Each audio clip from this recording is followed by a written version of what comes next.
Your soul is you, your mind, will, and emotions. According to legend, Solomon was given a ring from the Most High with a seal engraved on it. Its purpose, to control demons and have them do his bidding in the building of the temple, according to the book of the Testament of Solomon. Each demon having some aspect of man and the life of man that it oppressed. Each demon also has an angel that subjugates it.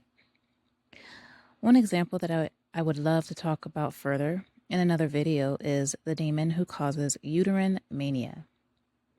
According to the Testament of Solomon, there is a demon who frustrates women in this manner. But there is an angel who frustrates this demon, and an herb, the laurel leaf, that frustrates this demon. But more on these another time. The herb, also known as Solomon's seal, is beneficial for warding off, so to speak, rigid emotions. Whatever the origin of these emotions, which, although physiological, everything is spiritual, and herbs are a helpful ally, a godsend. Just as we are earth, herbs are earth. Therefore, pharmaceuticals will not have the same effect.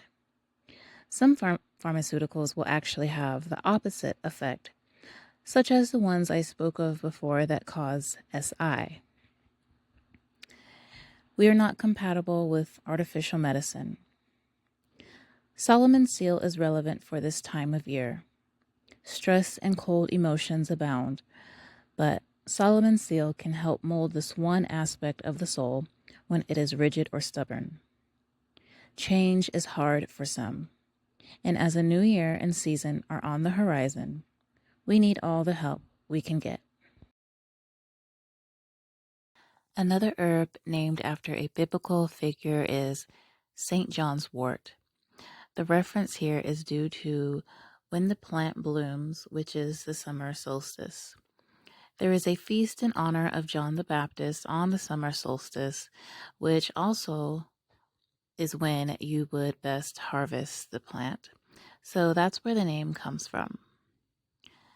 And summer is a rather happy time, associated with sunshine and life, and winter not so much.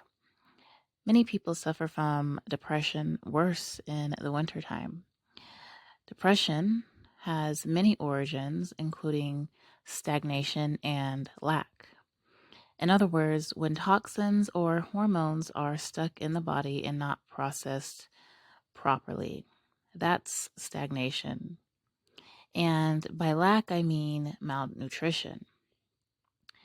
But malnutrition can also be a lack of love or the perceived lack of love, for instance, as love feeds us, since Yah is love. St. John's wort is the liver's friend. Now, John the Baptist came preaching repentance, clearing the way for Yahusha. This plant named after him also paves the way to clarity and healing. The liver, like most, if not all organs, has a spiritual association. It's the seat of your passions. The word passion actually means to suffer. So the passion of Christ refers to his suffering. The suffering he endured for the salvation of those who accept his blood sacrifice and the covenant thereof. And listen, we were created by an intelligent being. I know the secular world has distorted the truth and science only has a half truth, but every part of us has a spiritual association. Yah is in everything. The liver is a passionate organ, and sometimes its function is thwarted. Sometimes the liver function is stagnant. Sometimes it gets overwhelmed and you feel it's suffering too. I think naming this plant after John the Baptist was no mistake. St. John's wort is a godsend. It clears the way. Literally, it clears the liver like no other. When the liver functions properly, your hormones are more balanced.